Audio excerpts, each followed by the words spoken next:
इस हालत में बहुत सारे लोगों की यादां वाबस्ता भी ने। मैं राय साहब का कभी भी शुक्रिया अदा नहीं किया और ना ही मैं कर सकदा तो ना करन जोगा हाँ। आज शुक्रिया उन्होंने इस वजह तो बल्कि देवनदार है, मैं तबीयत इंतहाई नासाज है, मैंने चूँकि पता है और मैंने ये भी पता है कि वो इनकार भी नहीं कर सकते। सो मैं बहुत मजबूरी चाहूँ कि उन्होंने ये आख दिता जाए कि तुसी ना हो ना मैं इजाजत देवन चुआम तो ना उन्होंने अज हकी माने मैं बुलावन के हक चाहूँ, क्योंकि कल शाम को तबीयत बहुत खराब आई। अज भी सुबह चनियोट आए ने, थोड़ी देर उत्थे डॉक्टर आबिद जफर साहब ने उन्होंने ट्रीटमेंट किया है तो इन्ने जोगे होए ने कि वो इस तकरीब में शिरकत कर सके। राय साहब थोड़ा अज बाकी बहुत शुक्रिया।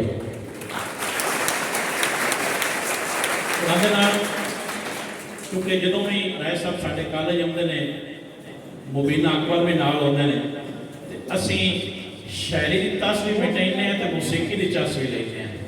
ये एक टिकट ना 2 शो असी मुफ्त वेख लेते हैं। मुबीना बेटा बहुत शुक्रिया। तुसी जिस माहौल में अज वेख रहे हो, पिछले मुशहरे यकीनन ये तालबात कोई ना, बच्चे अगे भी हाँ इस मंजिल से बड़े औखे अपने ऐसे 5-7 साल साड़ी मुसलसल अनथक और दिन रात मेहनत है इसके पीछे। मेरी गढ़ ते मेरी टीम की चौकी उस राय साहब एक शेर है नाटक साहब के उस सफर से समझो गुलदाद ही है एक शेर कि कई तू यारी ठाग नहीं रखी। इस जो असी कॉलेज बहुत ऐसा काम किए ना जिन्हें साढ़े दोस्तों का भी हाथ है, स्टाफ के अलावा मैं ऐलान करदा कि सरकार का हाथ बहुत घट है तो दोस्तों का हाथ बहुत घट है इस कॉलेज के सारा कुछ इंफ्रास्ट्रक्चर में। कई तू यारी ठाग नहीं रखी, मांगवी चोल तू आग नहीं रखी। नाटक साहब कई तू यारी ठाग नहीं रखी, मांगवी चोल तू आग नहीं रखी। अपनी पाल के सेकता फिरता हाँ एवें सिर ते पग नहीं रखी। अपनी पाल के सेकता फिरता, अपनी पाल के सेकता फिरता एवें सिर ते पग नहीं रखी। सो कितनी बड़ी है ते कितना एक सेक आया है ये तुसी बेहतर जानते हो, मैं इस बारे दस नहीं सकता।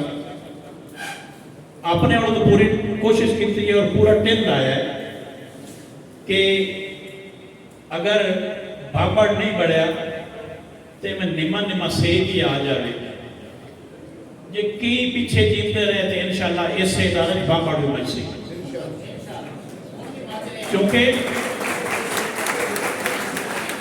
इस इदारे दे विच सर थोड़ी मोहब्बत हाँ पता ये है इतना एक तक बड़ी हुई है कि असी माशाल्लाह तालीमी सेशन भरपूर गुजारे जिन्हें गुजारन का हक होता है। मेरी टीम ने जो तलबा नसी जिन्हें जोगे आसे असी पढ़ाया है, जो पढ़ा सकते असे, और एक दावा नहीं है लेकिन गल मैं जरूर कर सकता कि जो क्लास वर्क असी करवाया है मैं कम अज कम अपने फैसलाबाद डबियां का दावा कर सकता किसी ने करवाया होगा। और साढ़े को हुण भी टेस्ट सीरीज शुरू ने और सिर्फ पढ़ाई का तवज्जो नहीं, कम अज कम डिस्ट्रिक्ट चनियोट की एक्टिविटीज तुसीं वेखते ही रहते हो।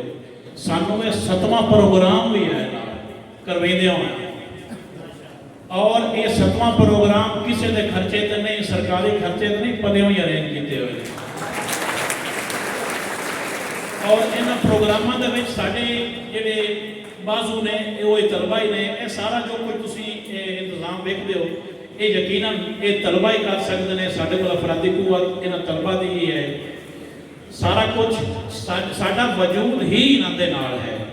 असी उस्ताद ही कहाँ हैं, एक उस्ताद अपनी ड्यूटी अगर पूरी ईमानदारी नाल देवे तो कुछ नतीजा निकलता है। ये अज का कट तुसी वेख रहे हो, बहुत सारे असातिज़ा मैं खसूसी शुक्रिया अदा करदा, प्रोफेसर जुनेद साहब, हसन चौधरी साहब, जनाब बिलाल साहब, फाद रजा साहब, जितने भी दोस्त सैयद जवेद शाह साहब थोड़ा इस तो बाद उन्होंने फंक्शन थोड़ा नजर उस गया, इस तो बाद उन्होंने काम शुरू हो जाता है। हाफिज अहमद यार साहब, जितने भी दोस्त जो ड्यूटी दी है इंतहाई ईमानदारी नाल और पता होता है रहमतुल्लाह साहब बैठे ने मजदूरी के बावजूद हाल ही टूरते फिरते नजर आते हैं। सारे दोस्तों का शुक्रिया। खसूसन साढ़े नाल दो फीमेल टीचर्स भी ने, मैडम महक जी और मैडम इरम जी, थोड़ा बहुत शुक्रिया। तुसी बच्चियां की साइड से बहुत अच्छा कंट्रोल और बहुत अच्छा ही काम कर रहे हो, बहुत शुक्रिया। ताड़ियां कोई उन्होंने वास्ते।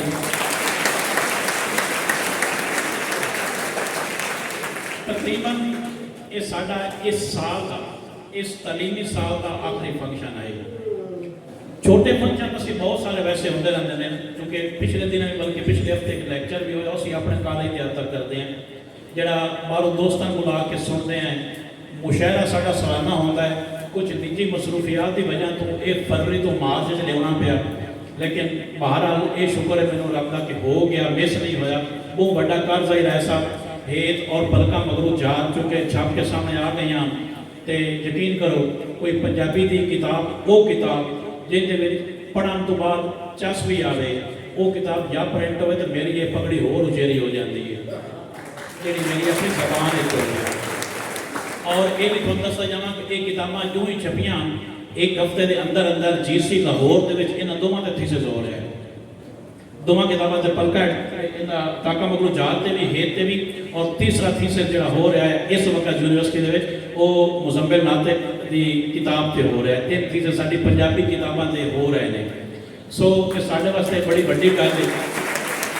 कोशिश तो होती है कि जोड़ा कम मैं तो तलबा को ये नसीहत करना कि तुम थीसिस लैवल से जो भी काम करो अपने इलाके से करो। इलाके की खिदमत भी है और इलाके के मट्टी का कर्ज भी है।